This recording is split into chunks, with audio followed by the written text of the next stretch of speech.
नमस्कार दोस्तों, आज हम बात करेंगे ग्राम सेवक के एग्ज़ाम के प्रीवियस ईयर का क्वेश्चन पेपर था जो कि 2016 में हुआ था, उसके बारे में। यहाँ पर पूरे क्वेश्चंस को हम सॉल्यूशन के साथ देखेंगे। दोस्तों आज अभी इस वीडियो में हम बात करेंगे जीके के सभी क्वेश्चंस को डिस्कस करेंगे डिटेल में, और मैथ और रीजनिंग के क्वेश्चन है, कंप्यूटर साइंस के उन क्वेश्चन को भी हम 1 बाय 1 करके डिस्कस करते जाएंगे। तो यहाँ पर पहला क्वेश्चन है कि राज्यपाल की अनुपस्थिति में उसके दायित्वों का निर्वहन कौन करता है। तो यहाँ पर इसका करेक्ट आंसर हो जाएगा उच्च न्यायालय का मुख्य न्यायाधीश। कई बच्चे कहते हैं कि विधानसभा का अध्यक्ष करेगा, लेकिन ये गलत आंसर है। उच्च न्यायालय का मुख्य न्यायाधीश ही इसका निर्वहन करेगा। नीचे दिए हुए वक्तव्य पर विचार कीजिए। कथन 1 दे रखा है, राज्य का राज्यपाल अपने पद पर राष्ट्रपति की इच्छा पर्यंत बना रहता है। बिल्कुल सही है। राज्यपाल की नियुक्ति प्रधानमंत्री करता है। नहीं, राज्यपाल की नियुक्ति प्रधानमंत्री नहीं करता है बल्कि राष्ट्रपति करता है। तो यहाँ पर असर्शन एंड कथन सही है और रीजन जो है कारण वो गलत है। तो यहाँ पर सी आंसर, थर्ड आंसर सही होगा। नेक्स्ट क्वेश्चन है यहाँ पर, निम्नलिखित में से कौन सा युग्म सही सुमेलित नहीं है।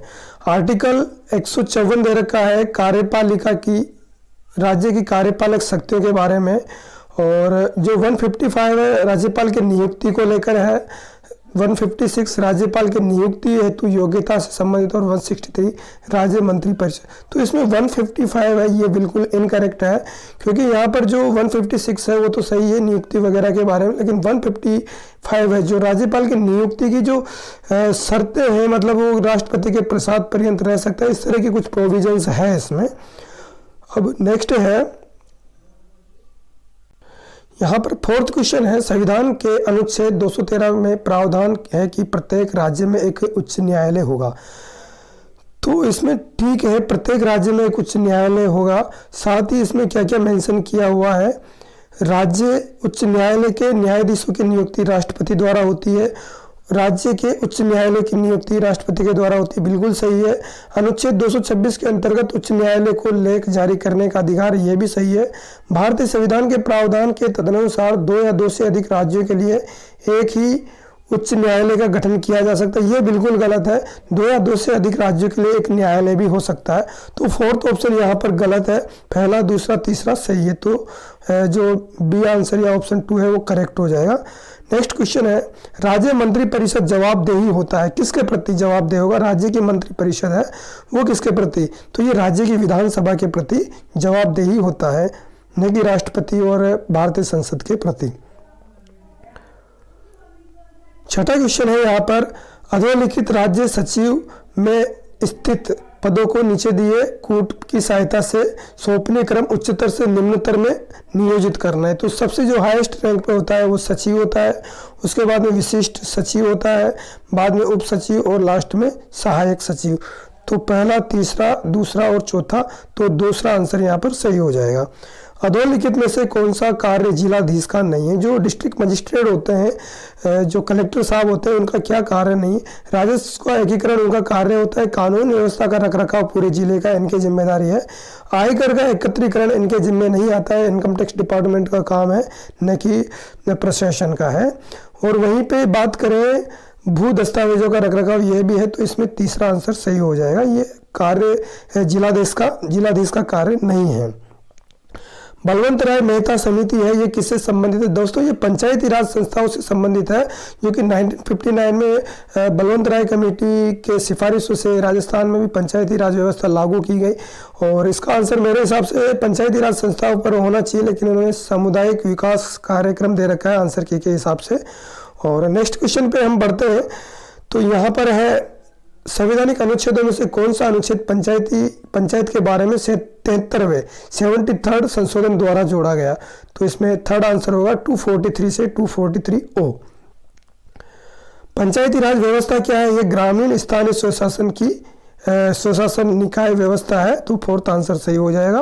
राज्य विधानसभा के बारे में अधोलिखित पर विचार करो। तो यहाँ पर पहला है स्टेटमेंट, इसका समय काल 5 वर्ष का होता है। बिल्कुल सही है। विधानसभा का, इसकी अध्यक्षता मुख्यमंत्री करता है। विधानसभा का अध्यक्ष मुख्यमंत्री नहीं होता है, यह दूसरा ऑप्शन जो है वो गलत है। तीसरा है, इसका जनता द्वारा प्रत्यक्ष रूप से निर्वाचन होता है। राज्यपाल को विघटन करने का अधिकार है।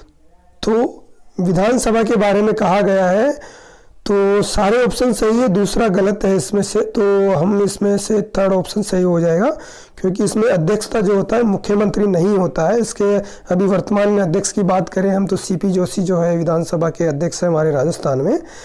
निम्नलिखित में से किस खेल में भारत को अक्टूबर 2016 में वर्ल्ड कप मिला था? तो ये करंट अफेयर का क्वेश्चन है 2016 का, तो स्पोर्ट्स से संबंधित करंट अफेयर जरूर तैयार करिए। कबड्डी इसका सही आंसर दे रखा है। और 2016 में संयुक्त राज्य अमेरिका के राष्ट्रपति चुनाव में डोनाल्ड ट्रंप किस राजनीतिक दल के उम्मीदवार थे? तो ये डोनाल्ड ट्रंप रिपब्लिकन पार्टी से थे। ये भी करंट अफेयर का क्वेश्चन है, इंटरनेशनल लेवल का, थोड़ा वॉच रखें इंटरनेशनल करंट अफेयर पे भी। भारत सरकार का नीति आयोग कब से अस्तित्व में आया? तो नीति आयोग की स्थापना होती है 1 जनवरी 2015 को। भारत की जीएसटी परिषद का अध्यक्ष कौन होता है? तो ये होता है वित्त मंत्री। ठीक है, नेक्स्ट है 16वां क्वेश्चन, सूची पर कॉलम फर्स्ट सेकंड मैच करना है। तो ये इंटरनेशनल लेवल का ज्योग्राफी का क्वेश्चन है। युवा वलित कुछ पर्वत के प्रकार दे रखे हैं, प्राचीन वलित, ज्वालामुखी, भ्रंशखंड और इधर से क्षेत्र दे रखा है। तो युवा वलित में जो यहाँ पर हमारे ऑप्शन है तो उत्तरी अमेरिका का पश्चिमी तट हो गया, प्रशांत पेटी जो है वो ज्वालामुखी से होता है। तो यहाँ पर जो है सेकेंड ऑप्शन सही होना चाहिए, और आप एक बार मैच करा लीजिएगा, इसमें सेकेंड ऑप्शन सही होना चाहिए, जिसमें कि युवा वलित में तो आपका मैच कर जाएगा उत्तरी अमेरिका का पश्चिमी तट। प्राचीन वलित में हम बात कर जाएंगे हाँ, इसमें उत्तरी अमेरिका का दक्षिणी पश्चिमी, ये भी सही है। ज्वालामुखी में प्रशांत पेटी जो परिक्षेत्र है ये सही है इसमें। और जो फोर्थ है भ्रंशखंड, इसमें आप ले सकते हो उत्तरी अमेरिका का दक्षिणी पूर्वी तट, बिल्कुल सही है, तो इसमें सेकंड ऑप्शन सही हो जाएगा। सूची पृष्ठ को फिर सेकंड से मिलाना है। पर्वत शिखर दे रखे हैं, महाद्वीप दे रखे हैं। दोस्तों यहाँ पर इंपॉर्टेंट चीज़ ये है कि पर्वत शिखर, महासागर, इनसे संबंधित सूचना आप जरूर अच्छे से याद करके। तो यहाँ पर जो अब करेक्ट आंसर हम मैच करते हैं इसमें, किलिमंजारो की बात करें तो ये है अफ्रीका से संबंधित है, और जो विल्सन मैसिफ है ये आप देख सकते हैं, यहाँ पर इसका आंसर होना चाहिए दक्षिण अमेरिका होना चाहिए। और माउंट कोसिस को जो है ये होना चाहिए आपके ऑस्ट्रेलिया से, जबकि एकांगुआ ये ऑस्ट्रेलिया से होना चाहिए, सॉरी दक्षिण अमेरिका दे रखा है। किलिमंजारो अफ्रीका से संबंधित है, ये याद रखिएगा। तो यहाँ पर या तो पहला होगा या फोर्थ होगा। उसके बाद में विल्सन मैसिफ जो है इसमें दक्षिण अमेरिका आंसर ही सही है इसमें, न कि अंटार्कटिका, तो ये आंसर सही हो जाएगा इसमें ना। बाकी कमेंट बॉक्स में आप जरूर बताएं क्या है, मेरे को जो ये लग रहा है थोड़ा कंफ्यूज है इसको लेकर, बाकी आप देख सकते हैं इसको, है ना। क्षेत्रफल के अवरोही क्रम में विश्व के महासागरों का क्रम कौन सा है? तो इनमें ऑप्शन के हिसाब से सबसे बड़ा अटलांटिक है, उसके बाद में हिंद महासागर, आर्कटिक और दक्षिण चीन हो गया, तो पहला आंसर सही हो जाएगा। फर्स्ट सेकंड को मैच करो। आर्द्रतम स्थान पूछ लिया तो ये मौसिनराम है ही सही। शुष्कतम की बात करें तो शुष्कतम का भी आप देख सकते हो, इकीक इसका सही आंसर हो जाएगा। वहीं हम बात करें उत्तरी ध्रुव की तो यहाँ पे यूशुआ है, और दक्षिणी ध्रुव की बात करें तो एलसुंड है। तो क्या आंसर हो जाएगा इसमें? पहले में तो दूसरा हो गया, और बी में 1 हो गया, 3 4 हो गया, तो दूसरा आंसर इसका सही हो जाएगा। अब है इसमें अगला क्वेश्चन कि फर्स्ट और सेकंड को फिर से मैच कराना है। आर्द्र भूमि पारिस्थितिक स्थल दे रखा है और राज्य में दे रखा है। तो भोज जो है वेटलैंड वो कहाँ पर है? वो मध्य प्रदेश में है। और जो रुद्र सार है ये त्रिपुरा में है। तो ये 2 से मैच कर लीजिएगा। भोज ए में बी आ जाएगा मध्य प्रदेश, और डी में आपका थर्ड आ जाएगा, तो दूसरा ऑप्शन सही हो जाएगा। और जो बी है यहाँ पर चंद्रताल, ये आपका हिमाचल प्रदेश में है, बिल्कुल सही है। श्लर जो है ये आपका जम्मू कश्मीर में है, तो इसका सेकंड ऑप्शन सही है। भारतीय कृषि में पारिस्थितिकी प्रिय पोषणीय विकास हेतु निम्नलिखित में से कौन सी रणनीति श्रेष्ठ? पारिस्थितिकी प्रिय मतलब इको फ्रेंडली सिस्टम की बात कर रहा है कृषि क्षेत्र में, क्या सही है? तो मतलब इको फ्रेंडली से संबंधित जो बात है उसमें होता है नाइट्रोजन स्थिरीकरण होता है, कार्बनिक खाद वगैरह, और पौधों और कीट प्रतिरोधी किस्म की फसल तैयार करना, तो दूसरा ऑप्शन इसका बिल्कुल सही हो जाएगा। बाकी इसमें फोर्थ में दे रखा है सुपर फास्फेट वगैरह, तो ये जैव अम्लों का अधिकाधिक प्रयोग ये बिल्कुल सोइल को खराब करता है, तो ये नहीं होगा, तो बी आंसर सही है दूसरा इसमें। कर्क रेखा 80 डिग्री पूर्वी देशांतर भारत को 4 चतुर्थांशों में विभाजित करती है।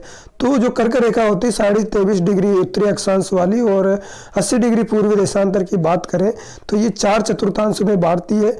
तो इसमें कपास वाला जो क्षेत्र होगा इसमें आपका आ जाएगा दक्षिणी पश्चिमी क्षेत्र आएगा, इसमें बी आंसर या सेकंड ऑप्शन है बिल्कुल सही है, क्योंकि इसमें जो गुजरात वाला हो गया, पश्चिमी राजस्थान का क्षेत्र हो गया, या फिर हम इधर से लेते हैं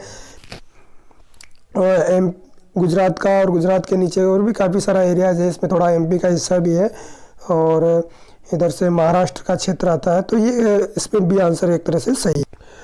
23 क्वेश्चन है इसमें, भारत में सूती वस्त्र उद्योग के मुंबई से अहमदाबाद की ओर स्थानांतरण का मूल कारण जो है अहमदाबाद में भूमि मुंबई की अपेक्षा सस्ता होना है, क्योंकि मुंबई में काफ़ी कॉस्टली है। और पहला ऑप्शन दे रखा उद्योग को अहमदाबाद से पूर्वारंभ करने का, नहीं पहले मुंबई में भी डेवलप हुआ था लेकिन लैंड चाहिए होती, काफ़ी बड़ी ज़मीन चाहिए होती सूती वस्त्र उद्योग के लिए, तो वो मुंबई ये अहमदाबाद में ईजिली अवेलेबल है और वहाँ पर सस्ती रेट में मिल जाती है, तो ये इसका आंसर हो जाएगा। और नेक्स्ट क्वेश्चन है यहाँ पर, राजस्थान के भौतिक स्वरूपों के संबंध में कौन सा सत्य है? तो कौन सा सत्य है देखिए, हारोती पठार पश्चिमोत्तर में मुख्य सीमा भ्रंश का पश्चिम उत्तर में नहीं है, ये दक्षिण पूर्व में है, तो पहला ऑप्शन गलत है। पश्चिमी रेतीले पठार मैदान का 41.50% क्षेत्र बालू का स्तूप मुक्त है, ये बिल्कुल सही है। और वहीं पे लगभग 58.50% जो है बालू का स्तूप युक्त क्षेत्र है। तीसरा है, संरचनात्मक दृष्टि से राजस्थान के भौतिक स्वरूप भारत के उत्तरी मैदान प्रायद्वीपीय पठार का हिस्सा है, ये बिल्कुल आप ले सकते हैं इसको सही तरीके से, ठीक है इसमें। और अरावली पर्वत में अवशिष्ट पर्वतों के रूप में, तो दूसरा आंसर इसका सही हो जाएगा क्योंकि पहला ऑप्शन यहाँ पर गलत है। राजस्थान की जलवायु के संबंध में निम्नलिखित में से कौन सा कथन सत्य है? कौन कौन से कथन सत्य हैं ये देख लीजिएगा। पहला ऑप्शन दे रखा है, जलवायु दशाएं तापमान वर्षा की अतिशयता प्रकट करती है। राजस्थान में जलवायु दशाएं तापमान व वर्षा की, तो यहाँ पर वर्षा की अतिशयता नहीं है, तापमान की अतिशयता है। तापमान तो बहुत एक्सट्रीम लेवल पे पहुंच जाता है लेकिन बारिश ऐसा कुछ नहीं है। पश्चिमी राजस्थान की बात करें तो बहुत कम बारिश होती है, और इधर हम बात करें झालावाड़ बारां की तरफ, तो यहाँ पर थोड़ी अति आर्द्र क्षेत्र इसको कह सकते हैं, काफ़ी ज़्यादा इंटेंसिटी रेनफॉल के यहाँ पर रहती है, तो ये इसका आंसर गलत हो जाएगा। गत 10 वर्षों में पश्चिमी मध्य प्रदेश में वर्षा की मात्रा घटी है जबकि मेवाड़ में बढ़ी है, ऐसा भी कुछ नहीं है। मध्य प्रदेश में भी जो है स्थिरीकरण बढ़ाया जा रहा है, तो वहाँ पे भी थोड़ा थोड़ा जो वर्षा है वो बढ़ रही है, तो ये भी गलत सा लग रहा है। पहला भी गलत लग रहा है, दूसरा भी थोड़ा गलत ही है। और तीसरा ऑप्शन जो दे रखा है, पश्चिमी राजस्थान में न्यून वर्षण का मूल कारण अति पर्वतारोही पवनों का आकस्मिक प्रवेश है। क्या आकस्मिक प्रवेश जो है न्यून वर्षा का मूल कारण कह रहा है? उष्ण स्थल खंड पर दक्षिणी पूर्वी यानी दक्षिणी पूर्वी अर्ध प्रवाही पवनों का आकस्मिक प्रवाह इससे नहीं होता है, बल्कि दक्षिणी पूर्वी जो पवन है पहले हिमालय से टकराती है और उसके बाद में दक्षिणी पश्चिमी क्षेत्र में जाती है, आकस्मिक एक डायरेक्टली नहीं जाती है भी। तो इसके बाद में है, जलवायु की दृष्टि से राजस्थान का अधिकतर भाग उपोष्ण कटिबंध में, ये बिल्कुल ठीक है, लेकिन बाकी के 3 ऑप्शन सही से नहीं। हालांकि बोर्ड ने इसके आंसर को डिलीट कर दिया है, इस क्वेश्चन को सही नहीं माना है ऑप्शंस के हिसाब से। नेक्स्ट है, सूची फर्स्ट को सूची सेकंड से सुमेलित कीजिए तथा दिए गए कूट का सुमेलित सही आंसर बताइए। तो एरिडिसोल, एरिड का मतलब होता है शुष्क, तो देख लीजिए शुष्क और अर्ध शुष्क रेतीली मिट्टी है। इंसेप्टिसोल ये शुष्क अर्ध शुष्क और आर्द्र क्षेत्र में पाई जाती है। वहीं एल्पिसोल उप आर्द्र और आर्द्र में, वर्टिसोल जो आर्द्र क्षेत्र में, आर्द्र और अति आर्द्र क्षेत्र में पाई जाती है। तो इसका आंसर क्या हो जाएगा? पहला, दूसरा, तीसरा, यानी 4th आंसर एकदम सही है इसका। क्वेश्चन नंबर 27, वैधानिक स्थिति 31 मार्च 2011 के आधार पर राजस्थान के वनों के संबंध में निम्नलिखित कथनों का परीक्षण कीजिए तथा कूटो जो है सही उत्तर चुनिए। तो इसमें दे रखा है कि क्षेत्र में आरक्षित और संरक्षित वनों का क्षेत्रफल 55.84 और 37.94% है। तो आरक्षित जो है 54.55% है और 54.55% है, जबकि जो संरक्षित है वो 38.11% के आसपास है ना। तो ये थोड़ा सा ध्यान रखिएगा। और तो इस तरह से तो गलत हो ही जाता है। दूसरा है इसमें ऑप्शन, राज्य में सबसे अधिक आरक्षित वन उदयपुर व चित्तौड़ जिलों में पाए जाते हैं, बिल्कुल सत्य है। और सबसे ज़्यादा संरक्षित वन है बारां और करौली में पाए जाते हैं। वहीं अवर्गीकृत की बात करें तो बीकानेर और गंगानगर जिले में पाए जाते हैं। तो इस तरीके से पहले क्वेश्चन ऑप्शन के अलावा सारे ही सही है इसमें। नेक्स्ट है इसमें, राजस्थान का मरुस्थल विश्व के इन्हीं अक्षांशों के मध्य अन्य मरुस्थलों में सर्वथा भिन्न है। यहाँ मरुस्थलीकरण प्रक्रिया के संबंध में क्या उदाहरण सटीक है? तो जो सटीक उदाहरण है वो फोर्थ में, जैसे कि आप देख पा रहे हैं कि यहाँ पे अतिचारण, अतिहलन, निर्वसनीकरण तथा मृदा व जल के अनुचित प्रयोग के प्रबंधन के कारण प्रारंभ व प्रसारित होता है। मतलब अतिचारण, जो यहाँ पर दोहन कर रहे हैं इसका सोइल का, बहुत ज़्यादा पशु चर रहे हैं, क्या है अतितिलहन, अतिहलन मतलब बार बार हल को जोतना खेतों को, और ये वो निर्वसनीकरण जो वन वगैरह है फॉरेस्ट उनको काट देना, और इस तरह से, और मृदा और जल के अनुचित प्रबंधन के कारण ये होता है। यहाँ पर गत 3 दशकों में राजस्थान के 90% से अधिक गांव किस कृषिगत वर्ष में अप्रत्याशित अकाल व सूखे से पीड़ित हुए हैं? तो 2002-3 इसका सही आंसर है। और नेक्स्ट क्वेश्चन है, राजस्थान में बंजर भूमि विकास के संबंध में निम्न कथनों का परीक्षण कीजिए और दिए गए कूट का प्रयोग करके सही उत्तर चुनना है। तो इसमें दे रखा है कि राज्य में वर्तमान 2012-13-14 में भूपयोग हेतु कुल प्रतिवेदित क्षेत्र में लगभग 19% भूमि बंजर है, और राज्य में गत 30 वर्षों में पुरानी पड़त भूमि के लगभग 18% की कमी आई है। तो ये बात तो सही है। राज्य में बंजर भूमि विकास कार्यक्रम को क्रियान्वित करने का उत्तरदायित्व राष्ट्रीय बंजर भूमि विकास बोर्ड का है। नेक्स्ट है, राज्य में एकीकृत बंजर भूमि विकास योजना स्वीडिश अंतर्राष्ट्रीय विकास एजेंसी के सहयोग से वर्तमान में 10 जिलों में चल रही है। तो यहाँ पर इसमें फोर्थ ऑप्शन तो आई थिंक बिल्कुल गलत हो ही जाता है, और यहाँ पर पहला और दूसरा ऑप्शन थोड़ा सही है। बाकी बंजर भूमि विकास बोर्ड का कार्यालय क्या ये है, बंजर विकास कार्यक्रम जो है राष्ट्रीय बंजर भूमि विकास बोर्ड का, ऐसा कुछ नहीं है यहाँ पर। तो पहला दूसरा ऑप्शन यहाँ पर सही है, बाकी के सही नहीं है यहाँ पर। नेक्स्ट है यहाँ पर 31 नंबर का कि अंध व धूसर डार्क क्षेत्र, मतलब जो वाटर जो होता है भूमिगत जल उसके दोहन को लेकर के ये एक पैरामीटर है। तो इसमें देख सकते हैं कि मद्देनजर भारत के केंद्रीय भूजल प्राधिकरण ने राजस्थान के प्रशासनिक खंडों को, तो इसमें दूसरा ऑप्शन सही हो जाएगा आपका, बहरोड़, भीनमाल, सूरजगढ़, धौड़, श्री माधोपुर। तो ये इसका करेक्ट आंसर है। स्पेशली उत्तरी अरावली क्षेत्र है वो अति दोहन के लिए काफ़ी न्यूज में भी रहा है रिसेंटली। राजस्थान में भारत के कुल पशु संख्या का 11.27% पाया जाता है, ये बात एकदम सत्य है, और तो इसमें कोई दोहराई नहीं है। और दूसरा ऑप्शन है यहाँ पर, वर्ष 2007 से 12 में पशुधन की संख्या में वृद्धि हुई है। पशुधन की संख्या में वृद्धि हुई है 10.69%, बिल्कुल सही है। वर्ष 2007 से 12 में गधों व खच्चरों की संख्या में सर्वाधिक वृद्धि हुई, तो ये गलत है। सबसे ज़्यादा वृद्धि यहाँ पर हुई है भेड़ और बकरी की संख्या में, तो ये बिल्कुल गलत हो जाएगा। और फोर्थ जो है वो बिल्कुल सही आंसर है यहाँ पर। तो वर्ष 2007 से 12 में ऊँटों की संख्या में सर्वाधिक ह्रास हुआ है, बिल्कुल सत्य है। तो यहाँ पर इन्होंने गलत कथन पूछा है, तो इसका आंसर क्या हो जाएगा, थर्ड वाला हो जाएगा। नेक्स्ट क्वेश्चन है यहाँ पर, राजस्थान में प्रथम योजना काल में 2012-13 तक शस्य प्रतिरूप में घटित निम्न में से कौन सा या कौन से परिवर्तन सही है? तो देखते हैं यहाँ पर अनाज के अंतर्गत परिवर्तित क्षेत्रफल जो है 42.5 से बढ़कर 56% हो गया है। दालों के अंतर्गत जो क्षेत्रफल है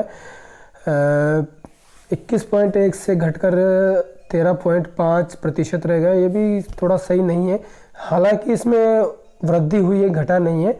तिलौने के अंतर्गत क्षेत्रफल 6.2 से बढ़कर 20.5% हो गया, ये भी सही नहीं है। कपास, गुआर, गन्ना, सब्जी, मसालों व चारा फसलों के अंतर्गत क्षेत्रफल 16.8 से बढ़कर ये हो गया है। तो इसमें पूछा इसने कौन सा परिवर्तन सही है, तो इसमें ओनली पहला आंसर सही, ऑप्शन सही है, तो थर्ड ऑप्शन सही हो जाएगा इसमें। नेक्स्ट है सूची फर्स्ट सेकंड दे रखी है, तो ये नहरें दे रखी है, जो इंदिरा गांधी नहर परियोजना है, उसकी लिफ्ट नहरें दे रखी है, और इधर लाभान्वित जिले दे रखे। तो जय नारायण व्यास लिफ्ट परियोजना है वो जैसलमेर और जोधपुर को लाभान्वित करती है। वहीं चौधरी कुंभाराम जो है वो हनुमानगढ़ चूरू को लाभान्वित करती है। और जय नारायण व्यास जोधपुर जैसलमेर को है, और पन्नालाल बारूपाल जो है ये बीकानेर नागौर को बेनिफिट मिलता है। वहीं डॉक्टर करणी सिंह जो है वो जोधपुर और बीकानेर के लिए। तो यहाँ पर देख सकते हैं आप, पहले में जोधपुर जैसलमेर हो गया, थर्ड हो गया, और दूसरे में फोर्थ हो गया। और तो इस तरह से यहाँ पे थर्ड आंसर आपका सही हो जाएगा। नेक्स्ट है, इसमें सूची पृष्ठ को सेकंड से सुमेलित करना है।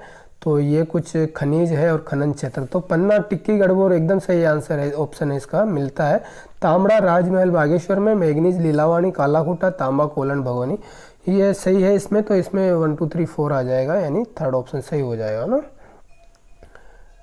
नेक्स्ट, सार्वजनिक क्षेत्र के निर्माण वित्तीय संगठन दे रखा है। रिको, आरएफसी, राज, सिको इत्यादि द्वारा आकलित औद्योगिक संभावनाओं के आधार पर ए श्रेणी में कौन कौन से जिले, तो इसमें शामिल किए जोधपुर, पाली, अजमेर और अलवर को।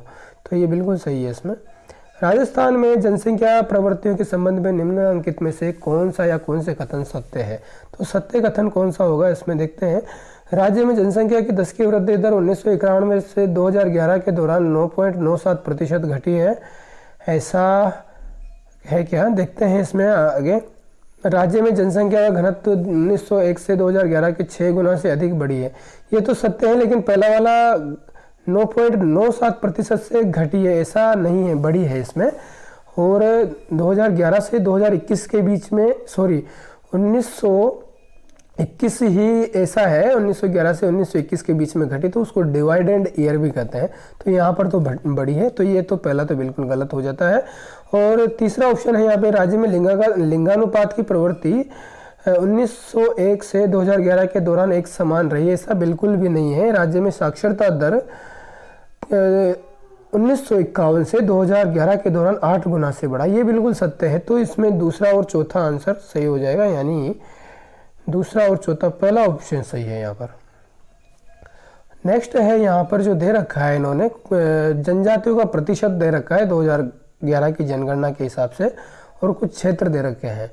तो 20% से कम जनसंख्या, 20 से 25, 26 से 50, 51 से 80। तो यहाँ पे 51 से 80% जनसंख्या वाला क्षेत्र अगर हम बात करें तो ये होना चाहिए इसमें उदयपुर, सिरोही, दौसा, और इसमें आई थिंक जयपुर वगैरह को भी इंक्लूड करना चाहिए था, लेकिन नहीं किया है। तो यहाँ पर क्या मैच करोगे, मतलब कोई आधार नहीं है वैसे। और 26 से 50% की अगर हम बात करें तो यहाँ पर 26 से 50% जनजाति किस क्षेत्र में पाई जाती है, तो यहाँ पर आप ले सकते हो चित्तौड़, राजसमंद, झालावाड़ ले सकते हो। 20 से 25% बारामूदी, करौली ले सकते हो। 20% से कम की बात करें तो बांसवाड़ा, डूंगर प्रतापगढ़ जो है, इसकी जनसंख्या आबादी भी कम ही है, तो यहाँ पर कम ही जनजाति है, तो ये ले सकते हैं। लेकिन आंसर की जो है बोर्ड की, राजस्थान ये ऑफिशियल आंसर की है, उसके हिसाब से यहाँ पर इस क्वेश्चन को डिलीट कर दिया गया है। तो ये बेतुका सा ऑप्शन है यहाँ पर।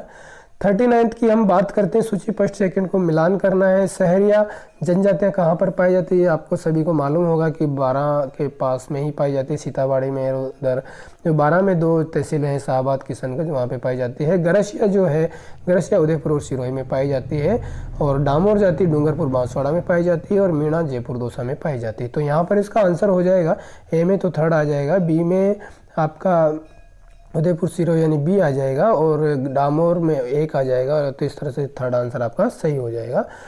और 40 नंबर क्वेश्चन में है, निम्न में से कौन से विकास कार्यक्रम राजस्थान में जनजातीय अर्थव्यवस्था के सुधार में से प्रत्यक्षतः संबंधित नहीं है। तो प्रत्यक्षतः संबंधित नहीं है, तो इसमें देखते हैं हम। संशोधित क्षेत्र विकास उपागम क्लस्टर योजना, राजस्थान आजीविका मिशन, मेवाड़, डांग, मगरा क्षेत्र, ये भी सिर्फ क्षेत्रीय विकास जनजाति से संबंधित नहीं है। स्वर्ण जयंती ग्राम स्वरोजगार, ये सभी के लिए है। और आजीविका मिशन है, ये बेरोजगारों के लिए है आई थिंक, न कि जनजाति क्षेत्र के किसी जनजाति की अर्थव्यवस्था को सुधार। तो यहाँ पे सिर्फ पहला ऑप्शन जो है संशोधित क्षेत्र विकास उपागम तथा क्लस्टर योजना है। इन्होंने मतलब इस तरह से क्लस्टर चूज किए हैं जो जनजाति क्षेत्र ट्राइबल एरिया है वहाँ पर। तो यहाँ पर ओनली पहला ऑप्शन सही है। तो इसमें क्या पूछा, सुधार से प्रत्यक्षतः संबंधित नहीं है, तो संबंधित नहीं है तो इसमें चौथा आंसर हो जाएगा, फोर्थ, सेकंड, थर्ड, फोर्थ वाला। वर्ष 2011 की जनगणना के अनुसार राजस्थान के कुल 3 करोड़ श्रम शक्ति में से कितने बेरोजगार, तो 2011 की जनगणना के अनुसार पूछा हुआ है। और यहाँ पर जो 33 लाख लगभग श्रम शक्ति का जो 3 करोड़ की श्रम शक्ति, उसका 33 लाख लोग बेरोजगार इस समय थे। तो ये थोड़ा सा अपडेट रहे, जो स्टैटिक्स वाला डेटा है इसको अच्छे से पढ़ें। राष्ट्रीय सैंपल सर्वेक्षण संगठन है NSSO, इसके वर्ष 2011-12 में 68वें दौर के अनुसार राजस्थान में सामान्य स्थिति के अनुसार बेरोजगारी दरों के संबंध में कौन कौन से कथन सही है। 2011-12 के हिसाब से ग्रामीण क्षेत्रों में कुल श्रम शक्ति के 0.9% पुरुष बेरोजगार थे, ये बात सत्य है। और शहरी क्षेत्र में कुल श्रम शक्ति के 3.2% पुरुष बेरोजगार थे, तो ये पहला और दूसरा इसमें सही है और बाकी तो गलती है। शहरी क्षेत्रों की अपेक्षा ग्रामीण क्षेत्रों में बेरोजगारी की दर ऊंची है, ऐसा कतई नहीं है। शहरी क्षेत्रों में ज़्यादा बेरोजगारी बजाय ग्रामीण क्षेत्र के, क्योंकि ग्रामीण क्षेत्र एक व्यापक क्षेत्र है और कृषि पर निर्भरता यहाँ पर ज़्यादा है। तो पहला दूसरा आंसर सही हो जाएगा। 43 है, राजस्थान में स्वर्ण जयंती ग्राम स्वरोजगार योजना है, इसमें 1 अप्रैल 1999 से निम्नलिखित में से कौन से विकास कार्यक्रम को शामिल किया गया है। तो किसको शामिल किया गया है देखते हैं। ग्राम स्वरोजगार योजना जो है, तो ये ग्राम सेवक में गांव के विकासों से संबंधित क्वेश्चन काफ़ी ज़्यादा पूछे जा रहे हैं, तो इसको थोड़ा ध्यान रखें। पंचायती राज संस्थाओं से संबंधित, गांव के विकास से संबंधित काफ़ी सारे क्वेश्चंस यहाँ पर देखने को मिलेंगे। पहला ऑप्शन है समन्वित ग्रामीण विकास यानी इंटीग्रेटेड रूरल डेवलपमेंट प्रोग्राम जो है, तथा 7वीं ग्रामीण युवा स्वरोजगार प्रशिक्षण, इस पर बिल्कुल जोर दिया है। इसमें स्वर्ण जयंती ग्राम स्वरोजगार योजना जो कि 1999 से चलाई थी। और ग्रामीण क्षेत्र में महिला बाल विकास और औद्योगिक औजार सप्लाई, ये भी बिल्कुल सही है। गंगा कल्याण योजना, मिलियन कुआं स्कीम, ये भी सही है। लेकिन इसमें जवाहर रोजगार योजना नहीं थी, तो यहाँ पर इसने पूछा है किस किस कार्यक्रम को शामिल किया गया है, पहले, दूसरे और तीसरे को, यानी थर्ड ऑप्शन सही हो जाएगा। सी रंगराजन विशेषज्ञ दल की रिपोर्ट 2014 के अनुसार वर्ष 2011-12 में राजस्थान की कुल जनसंख्या में लगभग कितना निर्धन आंकड़े, तो ये स्टैटिक्स वाली बात आ गई, तो 1.51 करोड़ जो है, 1.51 करोड़ इसका सही आंसर है। तो ये स्टैटिक्स के काफ़ी सारे क्वेश्चन देखने को मिल रहे हैं यहाँ पर, 3-4 क्वेश्चन आपने भी देख लिए हैं अभी। नेक्स्ट क्वेश्चन है, सुरेश तेंदुलकर विधि के अनुसार राजस्थान के लिए परिकलित निर्धनता अनुपातों से प्राप्त कौन सा निष्कर्ष सही है। तो 4 स्टेटमेंट दे रखे हैं कि ग्रामीण क्षेत्रों में जो निर्धनता का अनुपात 2009-10 से 11-12 के बीच 10.3% बढ़ा। दूसरा है शहरी क्षेत्र में निर्धनता अनुपात 2009-10 से 2011-12 के बीच 9.2% घटा है। राज्य में दोनों वर्षों में निर्धनता अनुपात भारत की तुलना में घटे हैं और 2011-12 में निर्धनता अनुपात राजस्थान में 14.7% तथा भारत में 21.9% आ गई।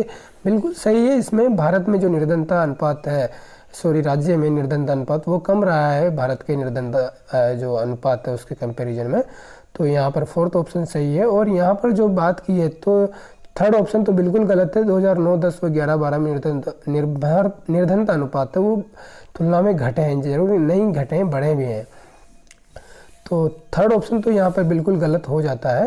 तो और जो यहाँ पर और दूसरे ऑप्शन से देखने को मिलते हैं उसमें एक और है कि राज्य में शहरी क्षेत्रों में निर्धनता अनुपात 2009-10 से इसके बीच 9.2% घटा है। निर्धनता अनुपात घटा है, ये बिल्कुल सत्य बात है। तो यहाँ पर जो आंसर होने चाहिए वो मेरे हिसाब से किस तरह से होंगे,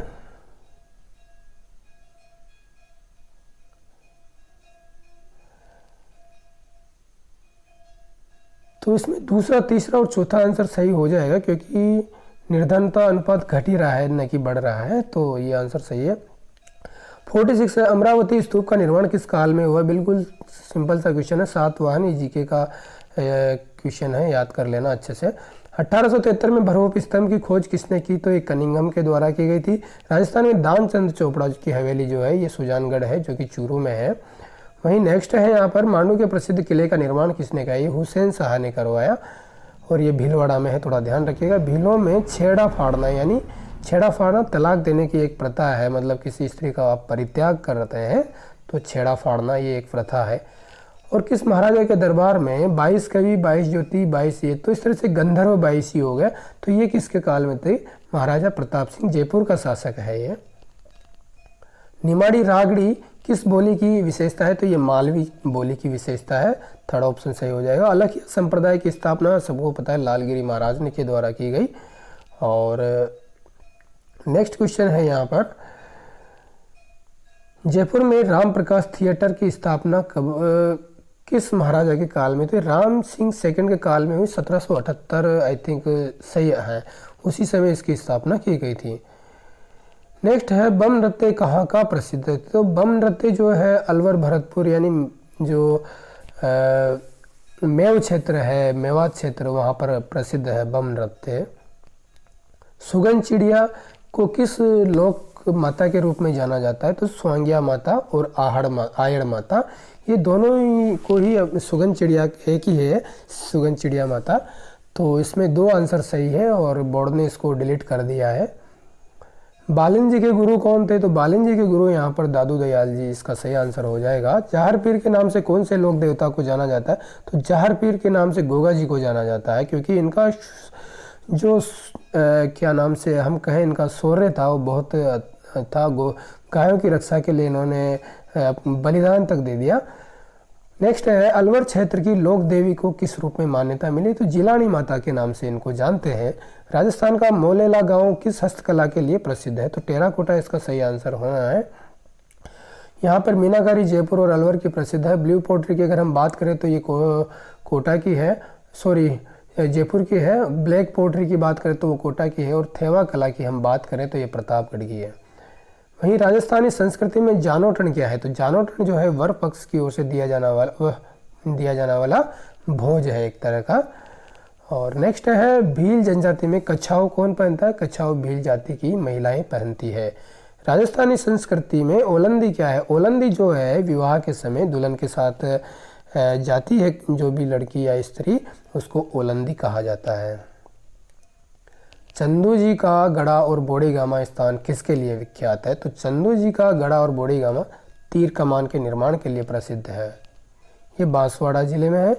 बल्ले आभूषण कहाँ पहना जाता है? ये हाथों में पहना जाता है। सिर के अभी काफ़ी सारे आभूषण हैं। सिर पे बोर हो गया, टिड्डी भलको हो गया, मेबंद हो गया, इस तरह से काफ़ी सारे हैं। कान के हो गए, झुमका हो गया, झुमरो हो गया, कर्णफूल हो गया।